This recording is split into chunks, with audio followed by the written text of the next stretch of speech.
Hello everyone. Today I'm going to be reading Rise from Caged Bird to Poet of the People, Maya Angelou. The train looms, a mass of metal and steel. Maya and her brother Bailey hold hands. Like luggage, they have been packed and shipped off to Stamps, Arkansas. Their bellies rumble, strangers feed them cold ham and a biscuit. Bailey, a year older, offers Maya comfort. His voice a lullaby, his skin a warm blanket. His smile rocks and reassures. The train chugs south, the future is yet to be. In Stamps, Mama Henderson, as tall as a sycamore, as dignified as a queen, rules the roost. She owns the William Johnson General Store. She owns, and she has owned for 25 years. Maya's Uncle Willie, wearing a starched shirt and stained shoes, eagerly awaits the new arrivals. The family store stands before Maya, an unopened present. At the front door, a ribbon waiting to be pulled. Life in Stamps hums along, singing and swaying in church, rustling the onions and potatoes into bins at the store, minding the chuckling chickens, feeding the hungry hogs, making the long walk to school, day in, day out. Safety lies in the sameness of the faces who greet and are greeted after laboring in the fields, handing over their hard-earned coins each day. It doesn't take long before white girls, not much older than Maya, enter the store, wielding their whiteness as a weapon, a sword meant to cut the giant sycamore. They call Mama Henderson Annie, not Mrs., not ma'am, just Annie. Maya curls her hands into fists. They stay rooted at her sides. She watches as Queen Henderson, proud but not defiant, answers. The scales of justice are stacked against them. Young Maya loves Stamps. Young Maya hates Stamps. Hate and love, love and hate. The seesaw of the Maya is 6 when Mother sends for them. Overnight, Maya and Bailey are shipped off again. Unlike Stamps, St. Louis is fast, full of juke joints, numbers runners, and card games. Mother Vivian is a beauty, regal with red lips. Maya always told she's plain. Not as pretty as her mother, or as handsome as Bailey, feels discarded amid the hustle. Mother's attention is split even more when Mr. Freeman, her boyfriend, comes calling. One day, Maya left alone with Mr. Freeman is anything but free.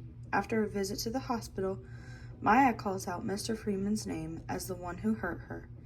Mr. Freeman spends only one night in jail. Later, he is found crumpled between the slaughterhouse.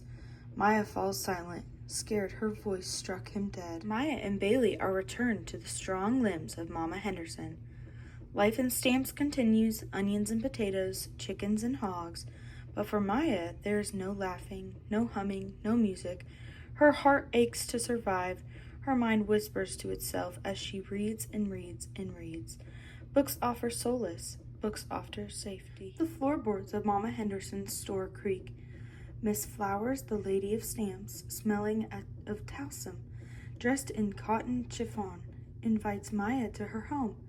Maya steps out from behind the flower bins and nods her consent. The lady of Stamps offers Maya sweet lemonade, flat tea cookies, and a book. Dickens' A Tale of Two Cities. It was the best of times, it was the worst of times. Maya has read these words before, but hearing them glide gracefully from Mrs. Flowers' smiling lips is different. Maya awakens to the power of the spoken word. Outside, Maya is quiet. Inside, words make music. Maya memorizes the rhythm, sways to the exquisite dance, the twisting, turning conga line of language that pulses through the page. Words of others live inside Maya now, though she refuses to speak to anyone but Bailey, her protector. Under Mama Henderson's bed, under the stairs of the store, Maya begins to read aloud. Slowly, Maya rises out of her grief and confusion and does more than answer. Yes, ma'am. No, sir. Her words, her feelings, her voice welcome her home. As Maya and Bailey grow, the shadowy seesaw south teeters towards danger.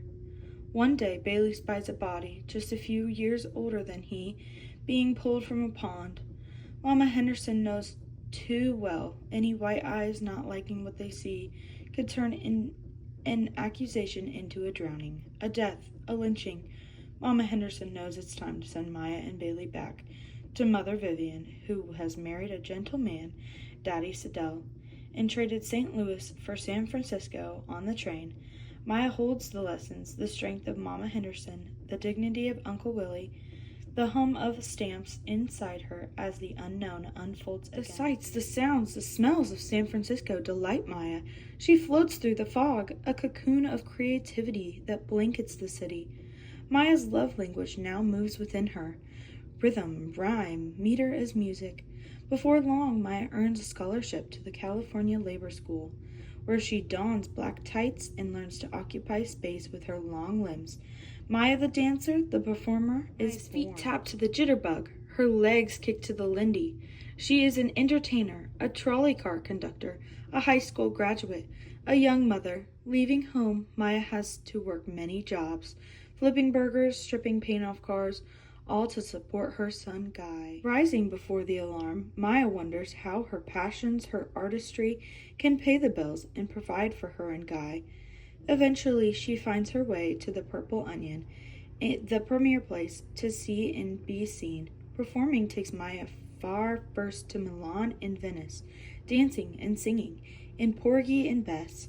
After that to Paris, City of Lights, then to Curio, where faces as dark as hers hold positions of authority from city to city. She struts and sways. When Maya returns to the States, her heart longs to stay, to not be away from Guy, to plant roots in her community, roots that will give them both the strength to soar. Maya joins the Harlem Writers Circle, gathering with a group of writers, Rosa Guy, Louise Merriweather, Langston Hughes, and more. Together work is read, strengths and weaknesses are shared, talent explodes. Maya discovers a voice that is as gravelly and gritty, as jubilant and as joyous on the page as it is on the stage. Maya hears Dr. King preach from a Baptist pulpit. His voice rises to the rafters as Maya is transported back to the seesaw South. Maya answers the call of freedom for all. Maya, the activist, takes flight. She writes, produces, and performs, raising funds for civil rights. After a threatening phone call comes, her safety is shattered. Maya and her family flee to Curio, where Maya, the journalist, is born. In Ghana, Malcolm X, a fierce voice for human rights, has also journeyed to the motherland. Maya and other Americans flock to meet him, taking note of her passion and compassion. Malcolm invites Maya to work at his new center in the States. Guy, almost full-grown, urges his mother to say yes. Maya lands in New York, ready to work. 3 days later, Malcolm falls to the floor, the stench of gunfire lingering in the crowded air. Broken, Maya must rise, only to be trampled again when Dr. King is assassinated, on Maya's birthday, April 4th. The day is no longer a day of celebration, but a day of mourning. A howling at the injustices of the world, at the dangerous seesaw that cuts off the lives of those who dare to dream. James Baldwin, poet, novelist, friend, urges Maya not to retreat, but to unlock the pain, to free it once and for all. Maya vows not to go mute. There's no safety in silence. Delving deep into her past, Maya begins a memoir, circling the scars of the caged bird. She raises her pen and lets her words make music. The sentences dive and dance. Her life story surges and soars. Books fly from her fingertips. Poetry, memoirs, bestsellers all.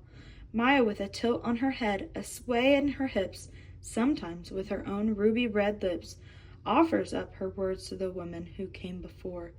The sturdiness of Mama Henderson, the beauty of Mother Vivian, and to all the women and men whose bodies and souls endured slavery and abuse. On January 20th, 1993, Maya stands before her country. She rises up before the towns that were once divided, the doors that were once closed, the lives that were once lost, and with her deep, gravelly voice recites a poem she wrote.